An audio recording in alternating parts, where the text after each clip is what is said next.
कुछ शहर अपनी तहजीब के लिए मशहूर होते हैं, कुछ अपनी तारीख के लिए। लाहौर भी इन दोनों चीज़ों के लिए मशहूर था। लेकिन एक चीज़ और थी जिसका जिक्र बहुत कम किया जाता है, और वो थे यहाँ के गैंग वॉर्स।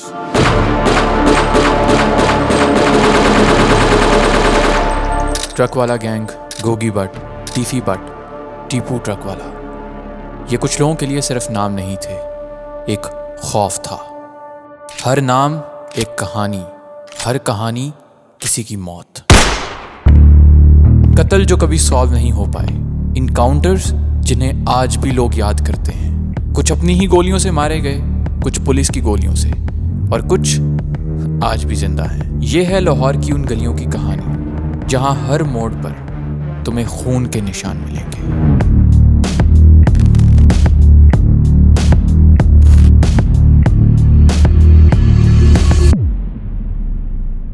ये कहानी शुरू होती है 1990 से, जब लाहौर में क्राइम तो होता था लेकिन एक ऑर्गेनाइज्ड सिस्टम वो नहीं था। फिर एक गैंग आया जिसका नाम था ट्रक वाला गैंग, और उसने सब बदल दिया। इस गैंग का फाउंडर था बिल्ला ट्रक वाला, जिसका असली नाम था अमीरुद्दीन।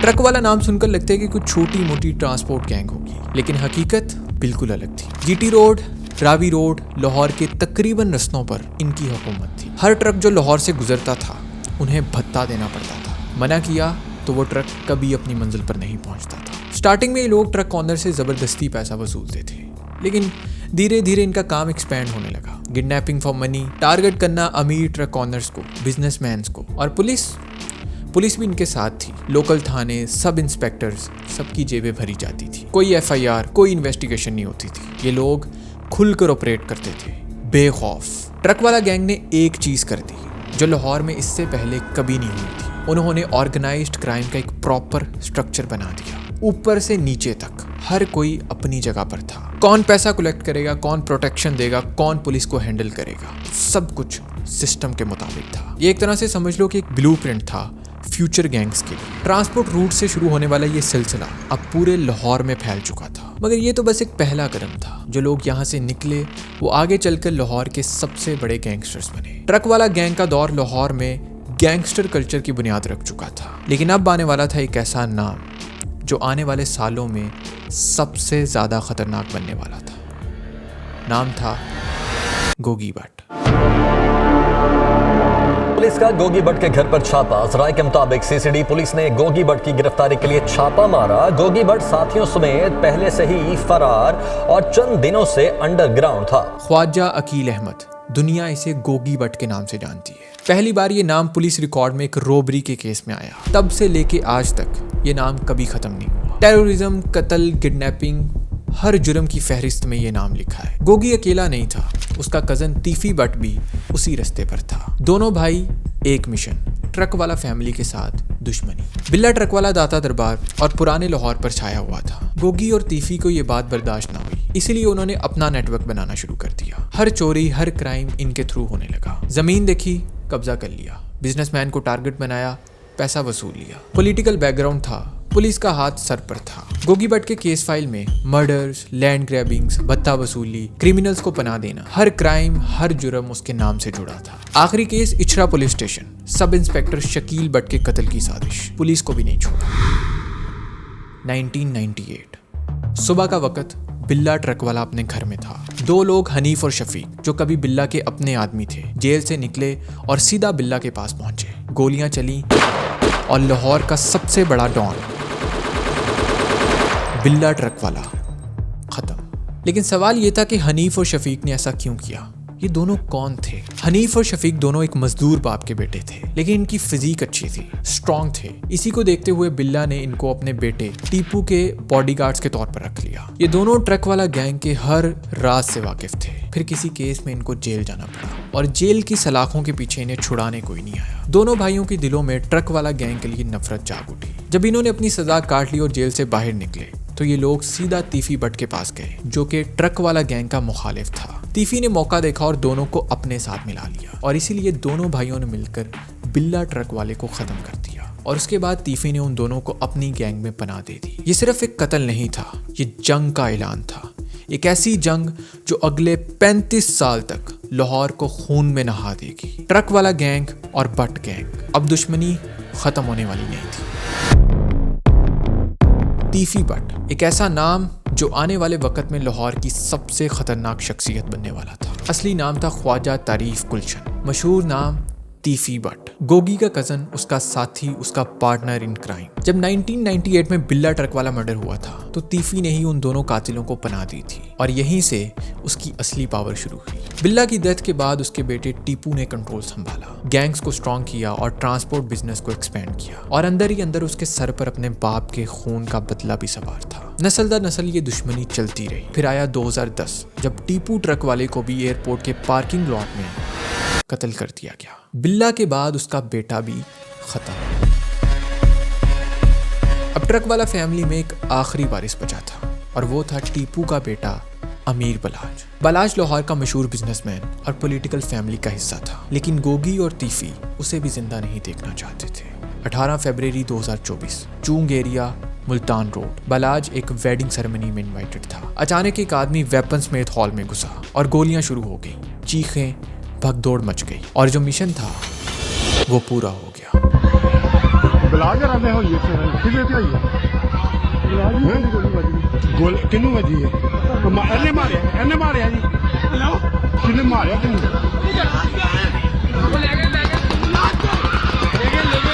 ट्रक वाला खानदान का आखिरी वारिस अमीर बलाज, उसका भी कत्ल कर दिया गया। लेकिन एक चीज जिसने इस कत्ल को मुमकिन बनाया वो था उसका अपना दोस्त एहसन शाह, बलाज का क्लोज फ्रेंड। उसने ही तीफी बट को बताया कि बलाज उस दिन वेडिंग सेरेमनी में होगा। टाइमिंग, लोकेशन, सिक्योरिटी, सब कुछ। दोस्त ने दोस्त को धोखा दिया और मुखालिफिन को एक परफेक्ट अपॉर्चुनिटी मिल गई। पुलिस इन्वेस्टिगेशन में जब ये बात सामने आई तो एहसन शाह को अरेस्ट कर लिया गया। लेकिन कहानी यहाँ पे खत्म नहीं हुई। जेल के अंदर एहसन शाह की एक रिकॉर्डिंग लीक हुई जिसमें वो एक पुलिस ऑफिसर को मारने की प्लानिंग कर रहा था। नहीं हुन तो मैं जेल दा तो हुन फनकार हो गया, हुन जेल दा कट हो गया। मेरा ब्लॉग ग्रुप बदल दिया। फनकार है। मैंने टीम बड़ी अच्छी बना ली। सबसे पहले मैंने सोचा चले ना 1 महीने के अंदर ही मैंने तोहफा दे देना अवाम को, बड़ा जबरदस्त। जो बदामी बाग वाला है ना जिसने मेरे साथ ड्रामा किया, कौन हो? तेरे पापा का दोस्त कौन है जो मुझे पकड़ के ले गया? हाँ, पूरा सेट कर दिया इंशाल्लाह 1 महीने के अंदर ही। और कुछ ही टाइम के बाद एहसन शाह पुलिस इनकाउंटर में खत्म हो गया। जहां शादबाग के इलाके में मुबैना पुलिस मुकाबले में बालाज टीपू कत्ल केस का मरकजी मुलजिम एहसन शाह मारा गया। 3 जनरेशंस, दादा, बाप, पोता, सब इस जंग में खत्म हो चुके थे और ये पर्सनल था। बलाज की फैमिली की लाहौर में किसी से दुश्मनी नहीं थी सिवाय तीफी और गोगी बट के। 1998 से चलती आ रही ये दुश्मनी अब इस कत्ल पर आकर रुकी। पुलिस ने इन्वेस्टिगेशन शुरू की और मल्टीपल सस्पेक्ट को अरेस्ट कर लिया। बलाज की फैमिली ने एफआईआर में तीफी और गोगी का नाम दे दिया। अमीर बलाज का ये मर्डर हेडलाइंस बन गया, वीडियोस वायरल हुई, पूरी दुनिया ने ये देखा। तीफी बट का नाम अब सिर्फ लाहौर में नहीं था, पूरी दुनिया में मशहूर हो गया। लेकिन इस कत्ल के बाद तीफी बट पाकिस्तान में नहीं रहा, वो दुबई भाग गया। गोगी बट के खिलाफ 24 केसेस और तीफी बट के खिलाफ 4 major cases. Terrorism, murder, robbery, land grabbing, हर जुर्म की फहरिस्त में उनके नाम शामिल थे। लाहौर की गलियों में खून बहता रहा लेकिन किसी ने इन्हें नहीं रोका। बड़े लोग इनको सपोर्ट करते थे, पुलिस इनको पकड़ती नहीं थी और सब यूं ही चलता रहा। यूं लगता था कि ये टेरर कभी खत्म नहीं होगा, लेकिन हर कहानी का एंड आता है और इस कहानी का एंड आया 2025 में। फरवरी 2025 चीफ मिनिस्टर मरियम नवाज ने एक नया डिपार्टमेंट बनाया, क्राइम कंट्रोल डिपार्टमेंट, CCD। ये कोई आम पुलिस नहीं थी, एक स्पेशल फोर्स थी जिनका मिशन सिर्फ एक ही था, ऑर्गेनाइज्ड क्राइम का खात्मा। Land mafia, gangsters, kidnapping gangs, सबको खत्म करना। और CCD ने काम भी वैसे ही शुरू किया। 1 हफ्ते में 4 क्रिमिनल्स खत्म, फिर 5, फिर 10, फिर 15। ये डिपार्टमेंट रूथलेस था, कोई पॉलिटिकल कनेक्शन नहीं चलता था, कोई पैसा, कोई रिश्वत, कुछ नहीं चला। CCD का मैसेज क्लियर था कि अब पंजाब में कोई क्रिमिनल सेफ नहीं है। लेकिन जैसे जैसे CCD ने छोटे क्रिमिनल्स को खत्म करना शुरू किया, लोगों के दिलों में एक सवाल पैदा होना शुरू हो गया कि CCD छोटे क्रिमिनल्स को तो मार रही है, लेकिन लाहौर के सबसे बड़े डॉन्स का क्या? 35 साल से इन लोगों ने लाहौर को एक खौफ में रखा हुआ है, इन्हें क्यों नहीं पकड़ा जाता? सुना जी CCD बहुत बड़ी फन्ने खां है, तो कभी गोगी बट या तीफी बट का इनकाउंटर तो करके दिखाएंगे। वहाँ पे आप चुप क्यों बैठे हुए हैं? तो बंदे मार के बाहर बैठे हुए हैं। आपका जोर सिर्फ गरीब के बच्चे पे चलता है, छोटे चोर पे चलता है। बड़े गैंगस्टर्स हैं जो गैंग वार लड़ते हैं, तो घरों में घुस के बंदों को मारते हैं, उनके ऊपर जोर नहीं चलता आपका? फन्ने खा हो। गवर्नमेंट को समझ आ गया कि अगर वाकई में लोगों को भरोसा दिलवाना है तो बड़े शिकार करने पड़ेंगे, और बस यहीं से निशाना बदल गया।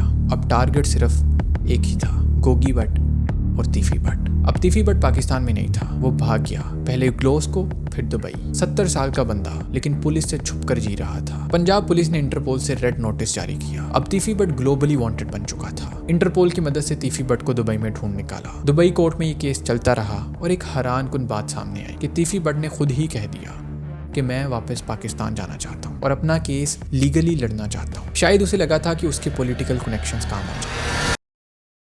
11 अक्टूबर 2025 दुबई से पाकिस्तान वापसी की गई। कराची एयरपोर्ट पर लैंडिंग, सीसीडी की कस्टडी में ट्रांसफर। अब सीधा तीफी भट्ट को लाहौर ले जाना था, सीसीडी की कस्टडी में रखना था। रहीम या खान के रास्ते से लाहौर निकल पड़े। जब ये लोग रहीम या खान पहुंचे, अचानक तीफी भट्ट के अपने बंदों ने अटैक कर दिया। सीसीडी ने जवाबी फायरिंग दी और बीच इस फायरिंग में तीफी भट्ट अपने ही बंदों की गोलियों से मारा गया। लेकिन क्या ये सब कुछ प्री प्लान था? क्या वाकई में उसके अपने लोगों ने धोखा दिया, या ये सिर्फ एक इनकाउंटर था? लेकिन रिजल्ट वही निकला, तीफी भट्ट को खत्म कर दिया गया। यहाँ पर अहम खबर आपको दें लाहौर से, जहाँ पर अमीर बालाश कत्ल केस का मरकजी मुलजिम तीफी भट्ट मुबैना पुलिस मुकाबले में हलाक हो गया। तीफी भट्ट मुबैना मुकाबले के दौरान अपने ही साथियों की फायरिंग से हलाक हुआ है। तीफी के इनकाउंटर की खबर कुछ ही देर में आग की तरह फैल गई, न्यूज चैनल, सोशल मीडिया, हर जगह। लेकिन अब उसका बचा कजन गोगी। पुलिस का गोगी भट्ट के घर पर छापा। सराय के मुताबिक सीसीडी पुलिस ने गोगी भट्ट की गिरफ्तारी के लिए छापा मारा। गोगी भट्ट साथियों समेत पहले से ही फरार और चंद दिनों से अंडरग्राउंड। शायद उसे पता था कि अगला नंबर उसका आने वाला है, क्योंकि अगस्त 2025 में अमीर बलाज के केस में प्री अरेस्ट बेल ले ली थी। Legal protection, lawyers, court orders, सब कुछ था उसके पास। लेकिन अब सिचुएशन कुछ अलग हो चुकी थी। गोगी भट्ट जो कई सालों से अनटचेबल था, पुलिस से दोस्ती रखता था, पॉलिटिकल कनेक्शंस थे, वो अब छुप कर जी रहा था। 35 साल की जंग, 3 जनरेशंस का खून, काउंटलेस डेथ्स। लेकिन सवाल ये है, जीता कौन? पिल्ला ट्रक वाला मारा गया, टीपू ट्रक वाला मारा गया, तीफी भट्ट इनकाउंटर में मारा गया, गोगी भट्ट जो आज भाग रहा है। इस कहानी में कोई नहीं जीता, सब हार गए। दुश्मनी में फायदा किसी का नहीं होता। एक कत्ल दूसरे कत्ल को जन्म देता है, एक बदला दूसरे बदले की बुनियाद बन जाता है। नस्लें तबाह होती रहती हैं, माँ अपने बेटों को खो देती है, बच्चे अपने बाप से महरूम हो जाते हैं, खानदानों के खानदान उजड़ जाते हैं। ये कहानी सिर्फ लाहौर की नहीं है, ये कहानी हर उस शख्स की है जो सोचता है कि पावर ही सब कुछ है। लेकिन हकीकत सिर्फ यही है कि ताकत सिर्फ बर्बादी लाती है। अगर बिल्ला ने 1998 में सोच लिया होता, अगर तीफी ने बलाज को माफ कर दिया होता, तो शायद ये कहानियां ना होती। लेकिन दुश्मनी ने सब निगल लिया और आखिर में सब हार गए। अली वकार, जब कातिल भी मुसलमान, मकतूल भी मुसलमान, कातिल का भी वही नारा जो मकतूल का नारा, कातिल का भी वही काबा जो मकतूल का काबा, कातिल का भी वही रब जो मकतूल का रब। कातिल कहलाए गाजी और मकतूल शहीद, तो फिर परिंदे किसकी मदद को आए? कातिल की या मकतूल की? कंकर किस पे गिराएं? कातिल पे या मकतूल पे? तखरीब कार पे या तखरीब गुजीदा पे? हाँ सदर वकार, इसीलिए परिंदे नहीं आते, कंकर नहीं गिराते। और मुफलिसे शहर को धनवान से डर लगता है, पर न धनवान को रहमान से डर लगता है। अब कहां इसारो उखुव्वत वो मदीने जैसी, अब तो मुस्लिम को मुसलमान से डर लगता है, अब तो मुस्लिम को मुसलमान से डर लगता है।